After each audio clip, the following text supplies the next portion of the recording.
daripada Puskas Arena Budapest tengah match France dengan Portugal. Ada Cristiano Ronaldo kat sana dan stadium sekarang semua penuh.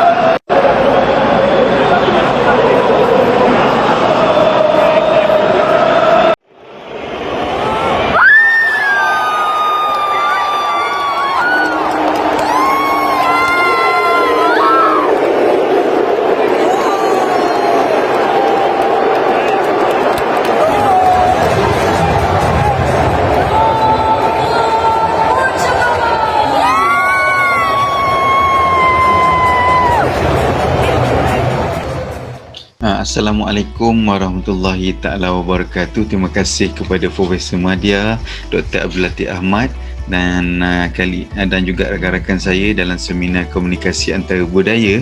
Kali ini saya akan mengupas topik tentang budaya ultras dan juga out atau hooligans dalam perbandingan bola sepak di negara kita, Malaysia juga Hungary. Hari ini saya memakai baju JDT Johor Darul Takzim disebabkan saya adalah peminat bola sepak JDT dan juga saya ada bawa kad keahlian untuk bola sepak Terengganu FC atau TFC, disebabkan Terengganu FC dan juga Johor Darul Takzim adalah pasukan nombor 1 dan nombor 2 dalam Liga Super di negara kita. Okey, hari ini saya akan mengupas tentang topik iaitu pengenalan berkongsi kejayaan bola sepak antarabangsa di antara penjana terbanyak dunia FIFA ataupun anugerah Puskas FIFA, dan saya akan sentuh tentang teori iaitu oleh Gustave de Le Bon 1985, dia teori Group of Mind. Saya akan sentuh tentang apa itu peminat, seperti saya peminat Johor Darul Takzim dan juga TFC, Ultras dan juga hooligans dalam bola sepak di antara Malaysia dengan juga pasukan Hungary, iaitu apa dia ciri-ciri dia, apa perbezaan dan bagaimana Hungary membenarkan stadium arena Puskas penuh pada musim pandemik COVID-19 ini, dan saya cuba akan simpulkanlah. Okey. Inspirasi saya bila bercakap dengan topik ini adalah saya melihat kepada Dr. Latif sendiri terlibat dengan tim Universiti Kebangsaan Malaysia bersama dengan pihak Hungary, bagaimana adanya perbincangan itu untuk memeterai perjanjian untuk mengeratkan hubungan antara dua negara ini, dan juga melihat kepada program pertukaran pelajar dan juga kaki tangan di negara kita dan juga negara Hungary. Begitulah semangatnya saya untuk bercakap tentang sejarah kejayaan bola sepak ataupun di sebaliknya adalah penyokong di negara kita Malaysia dan juga di negara Hungary.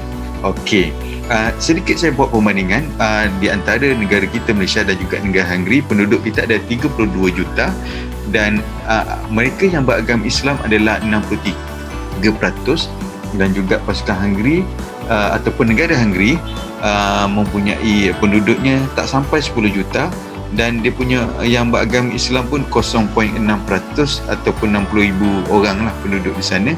Dan kenapa saya letakkan agama Islam dan juga agama-agama lain, kerana mereka agama-agama yang disebutkan hari ini adalah nak melihat kepada, bila kita sebut Malaysia, kita sebut dunia Islam, kita menyebut tentang sopan santun, budi bahasa, kita nak buat perbandingan. Tetapi kita lihat budaya apa yang ada di negara kita dan apa juga yang ada di negara Hungary, dan kita melihat kepada Ultras, iaitu penyokong bola sepak di antara negara kita. Kita ada Ultras Melaya yang tahun 2007 pun dah ada, tetapi bagaimana Ultras di negara Hungary bila diwujudkan yang saya sebutkan pada hari ini, dan juga kita melihat kes COVID, bagaimana mereka sekarang di Hungary apa ni orang kata bebas duduk rapat-rapat dan sebagainya.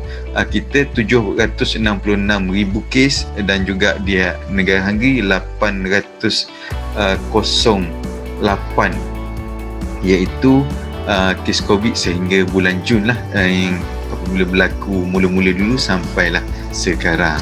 Okey, saya nak sentuh tentang salah seorang penyokong dan juga 2-3 orang lah yang ada di negara Hungary. Mereka ini adalah dalam 100 orang rakyat Malaysia, termasuklah pekerja, pelajar, tenaga pengajar atau mereka yang bekerja di sana, bagaimana reaksi mereka apabila berada di Stadium Arena Budapest, Hungary ini. Seramai 64,000 orang berada di sini, semua yang telah divaksin, di mana penduduk Hungary ketika ini hampir 50 lebih peratus adalah mereka yang telah divaksin. Yang masuk stadium ni semua 100% divaksin, dan mereka berminat nak tengok bola perlawanan tersebut, secara automatik mereka divaksin. Dan mereka yang ada ni adalah yang pertama ataupun dos kedua dapat melihat perlawanan bola sepak. Kita dapat melihat perlawanan bola sepak antara Perancis menentang Portugal ini di dalam kaca televisyen dan juga di media sosial lah. Perlawanan Eropah ini, Europe ini sekarang ni sedang berlangsung, menunggu perlawanan final sahaja. Dan Puteri Norliana adalah rakyat Malaysia yang belajar dalam bidang nursing. Daripada sebelum ni dia sukarelawan di Arab Saudi, dan dia belajar di negara Hungary ini bersama dengan rakan-rakan. Dan di negara Hungary kita tahulah antara nombor 4 bahasa yang paling susah dipelajari di dunia. Dan bagaimana mereka diberikan kad, apa ni orang kata, kad ni sebesar macam kad penalan kita lah, menunjukkan mereka ni telah divaksin. Dan bagaimana kes ni ialah dah menurun kes COVID, dan mereka duduk berhimpit-himpit di sana menyokong pasukan bola sepak, melihat bagaimana Ronaldo bermain. Dia antara pemain yang saya cukup minat sehingga sekarang, walaupun Ronaldo pun dah berumur. Jadi melihat perbandingan negara kita, kalau penyokong bola sepak nak masuk ke stadium pun mungkin paling tinggi pun 8,000 orang, maksimum lah sejak PKP ini apa ni kata berlaku di negara kita. Dan apa yang menariknya adalah kita kena pastikan sebagai penyokong bola sepak, menyokong bila menang, dan walaupun pasukan kita kalah, kita masih lagi setia untuk bersama pasukan kita. Dan kalau kita melihat sejarah pasukan bola sepak di antara negara kita dan negara Hungary, saya cukup teruja bila Cristiano Ronaldo adalah penjaring terbanyak dunia, iaitu sebanyak 109 gol. Ni belum dicampur dengan Europe baru-baru ni yang sedang berlangsung sekarang ni. Selama 18 tahun rekod ini dikekalkan. Nombor 1 dan nombor 3 adalah satu-satunya rakyat Malaysia yang mendapat arwah Mokhtar Dahari, Supermok. Itu 13 tahun dia pegang rekod ni sehingga tahun 85, sejak daripada tahun 1972, 89 gol. Dan seorang lagi legenda bola sepak Hungary yang iaitu Ferenc Puskás mendapat tempat yang keempat, gol paling banyak di dunia, iaitu 11 tahun rekod dia sejak tahun sehingga 96, iaitu 84 gol. Sebenarnya gol-gol dijaringkan ini bukanlah di kelab-kelab di negara masing-masing, sama ada negara Malaysia ataupun negara Hungary, tetapi walaupun kelab di luar daripada negara-negara yang sebut dua negara ni, tetapi adalah semua perlawanan antarabangsa melibatkan pasukan Hungary dan melibatkan pasukan Harimau Malaya. Maknanya perlawanan-perlawanan antarabangsa. Dan ini adalah cukup menarik, yang cukup kita banggakan. Sejarah ini sampai sekarang, maknanya rakyat Malaysia dan rakyat Hungary ada dalam sejarah dunia. Dan keduanya adalah anugerah Puskás. Anugerah ini adalah sempena daripada kejayaan Ferenc Puskás pada tahun 1950. Dia ni adalah pemain legenda Hungary, dan anugerah ini dimenangi oleh pemain negara kita, oleh Muhammad Subri, Faiz Subri. Sebenarnya anugerah Puskás ini diberi kepada sama ada pemain lelaki ataupun pemain bola sepak wanita, siapa yang menjaringkan gol yang cukup menakjubkan. Saya tunjukkan video dan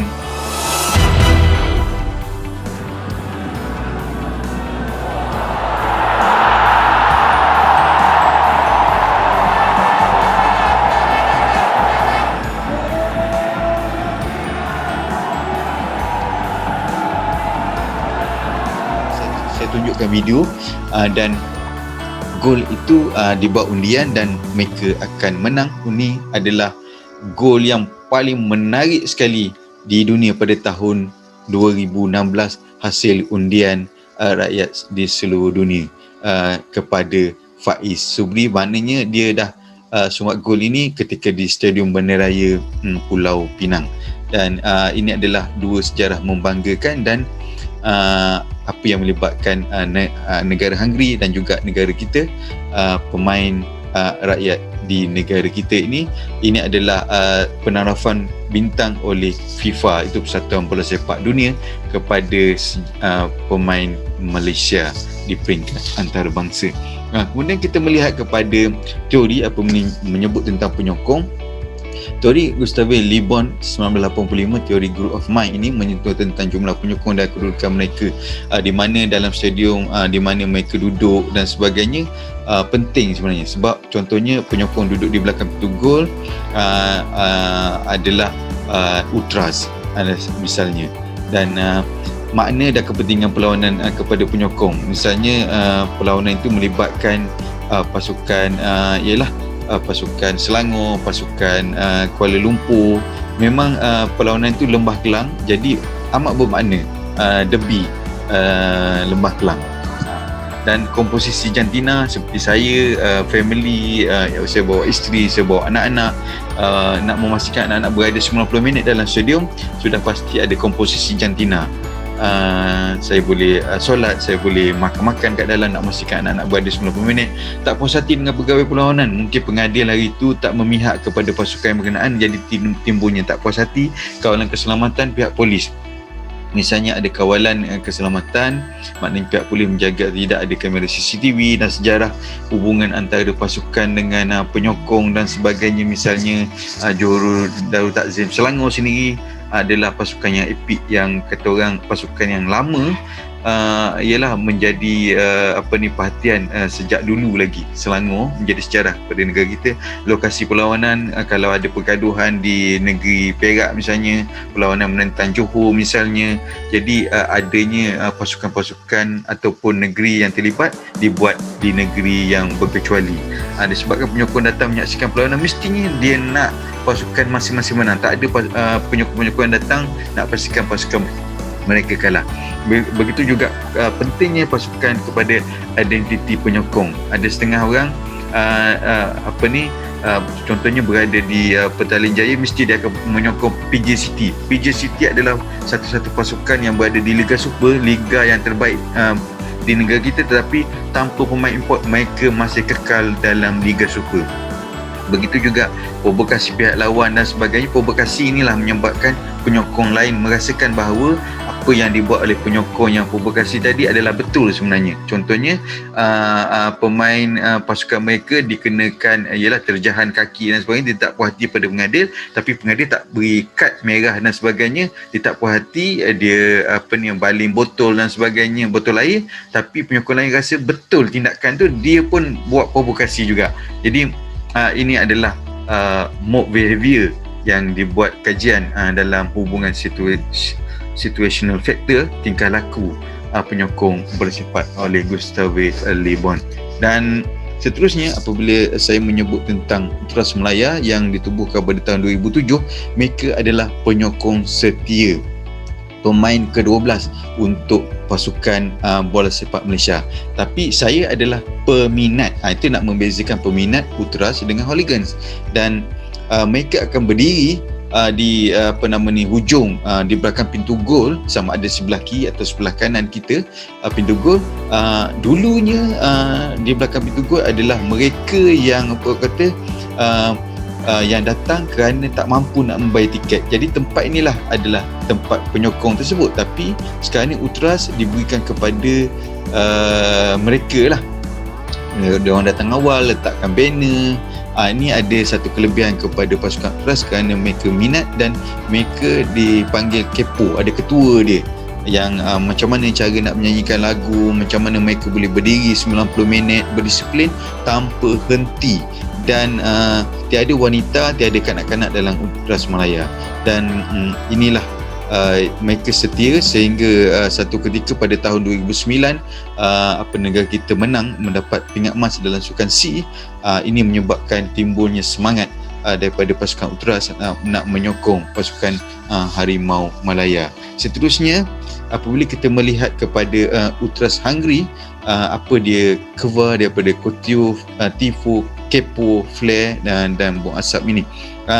Pasukan Hungary, apa yang menariknya, kalau kita melihat kepada Ultras di kelab-kelab bermula daripada negara Itali, dan juga pasukan lain di Brazil misalnya, di negara Sepanyol, Belanda, Jerman dan sebagainya, negara-negara kuat ni, kelab-kelab Ultras ni memang cukup baguslah. Tapi yang bestnya, jarang ada negara yang ada Ultras yang kuat. Misalnya seperti Ultras Malaya di Malaysia dan juga Ultras Hungary yang ada gambar di hadapan ni. Mereka ni adalah yang cukup berdisiplin, sebab mereka juga diberikan, kata orang, pasukan mereka kemenangan lah 9 kali dalam Piala Dunia dan juga menang di sukan Olimpik sebanyak 3 kali, dan juga di Europe lah yang macam berlangsung pada kali ini. Belum ada final lagi kan. Jadinya mereka menang 2 kali di Liga Europe. Keva ni seperti yang saya maklumkan tadi lah, mereka ni diberikan tiket lah kepada yang tidak berkemampuan dulu, dan 90 minit dia orang bakar suar. Dia orang bakar suar, kalau kata Ultras, dibakar dan dipadamkan dalam stadium, bukannya dibaling keluar stadium, dibalingnya di tengah padang. Itu bukan Ultras. Couture pula adalah mereka ni sebelum perlawanan, mereka akan barak daripada kumpulan kecil, sehinggalah mereka bergabung menjadi kumpulan yang besar. Dia menyanyikan lagu, bawa banner, bawa bendera. Ini menunjukkan bahawa mereka ini kuat, nak menunjukkan psikologi kepada pasukan lawan. Dan juga mereka ada tifo, iaitu paparan dia dalam bentuk image, dalam bentuk tulisan, nak menggambarkan ini adalah mereka adalah daripada Ultras, pasukan Hungary lah. Dan juga begitu juga di Harimau Malaya. Kepo adalah ketua tadilah, yang memberi arahan kepada rakan-rakan, kalau di Malaysia ahli-ahli kepada Ultras Malaya adalah komrad dipanggil. Dan adanya flare ni adalah bong asap yang saya kata tadi, nak menunjukkan bahawa kekuatan mereka lah, nak beri psikologi bahawa nak beri kegerunan kepada pasukan lawan. Dan apabila dia menunjukkan orang kata koreografi, nanti saya akan tunjukkan last sekali dia punya gambaran cantiknya berada di sudut belakang pintu gol dalam stadium, menarik minat pihak media lah untuk mengambil gambar semasa perlawanan.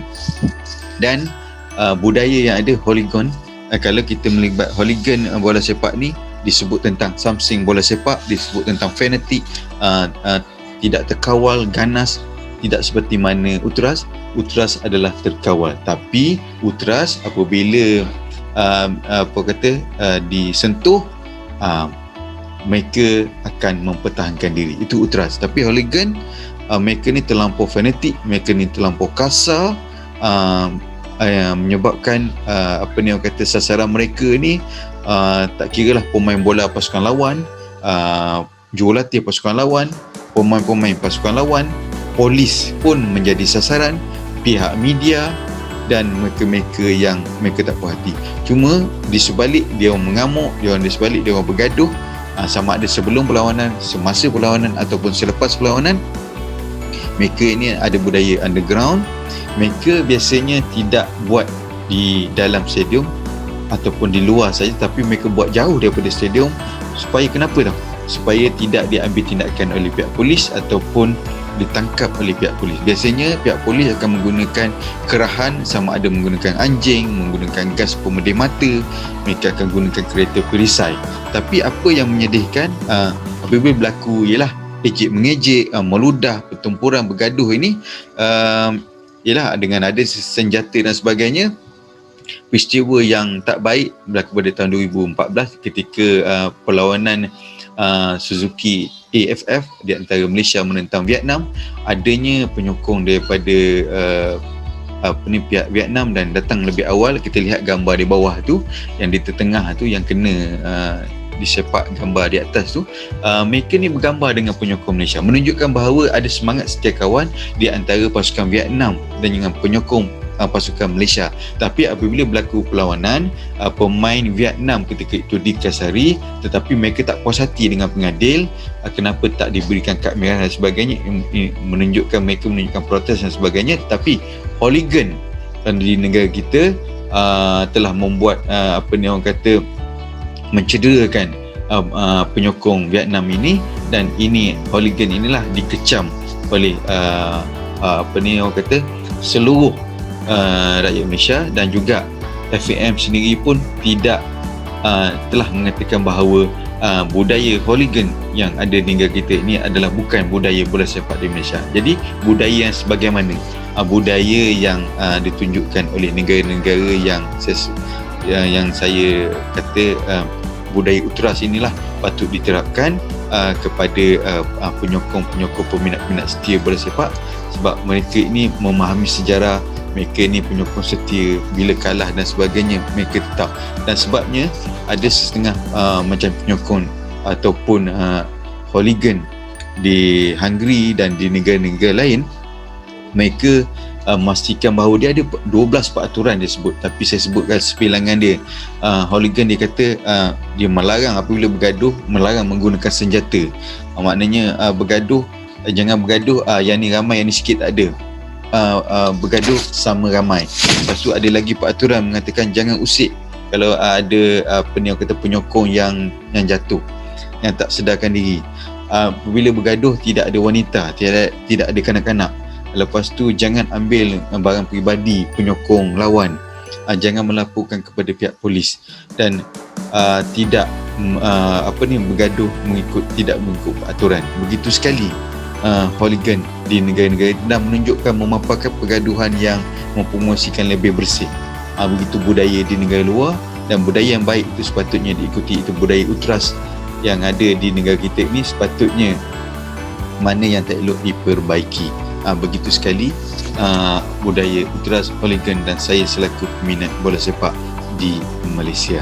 Dan ini adalah koreografi perlawanan bola sepak yang masih berlangsung lagi di Eropah, iaitu nantikan perlawanan sport akhir dan juga perlawanan akhir, di mana kalau kita melihat sebagai negara Hungary ini, mereka bernasib baik juga kerana dia punya pemimpin utama tu turut menyokong selepas ditangguhkan setahun Liga Europe ini.